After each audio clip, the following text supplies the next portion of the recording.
Alright, we're inside the cockpit of the vehicle, and I must say it has a nice finish to it. It has a nice feel to it, an executive type feel, an executive type finish. Some of the design kind of remind me of European type vehicles.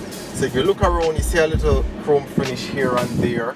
The steering mounted controllers are nice. Mazda is trying to keep the thing very simple. So when you look at the center console, you don't see a lot of buttons. Now that's a good thing. So now if you look at the center consoles down here, you'll see perhaps 5 buttons. I must give good mention to the dual climate control. Each person can basically get their own climate, which is always a good thing. We're in a country that is extremely hot. Using the center console is extremely easy. If you're accustomed to using a tablet or a phone, it's pretty simple. I was able to pair my Bluetooth very easily. Just go into settings and you look for it and then press scan and it just picks up your Bluetooth like that.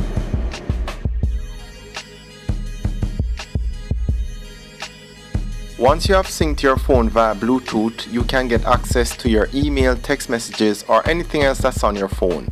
And to ensure you keep your eyes on the road, the vehicle can easily read these messages for you.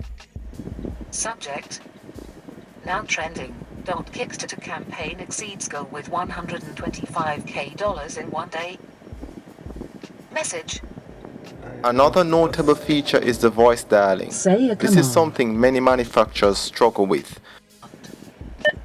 Call Anna. Say the line number for the contact you would like to call. 1. Would you like to call on a mobile? But I'm happy to say the Yes. CX-5 got it right for the most part. Now let's look at the reverse camera, which can be viewed through the center console and is pretty standard in comparison to what's out there.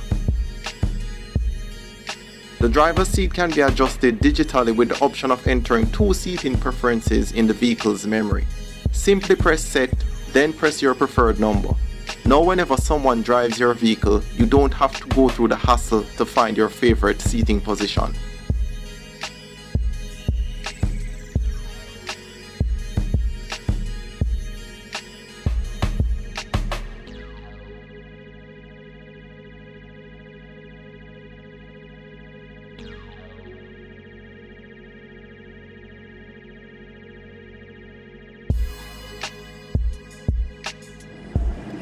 Alright, so I'm at the back seat now and I'm going to try the middle seat. Middle seat, it's adequate. I mean, like most other middle seats, it's not totally comfortable. It's a little bit on the firm side and it does elevate you a little bit. To open the trunk, simply press the conceal button below the Mazda emblem. On the inside, there is adequate space with a flat load bay. It must be noted that the release latches for the back seats are easily accessible, allowing the driver to do very little stretching to reach.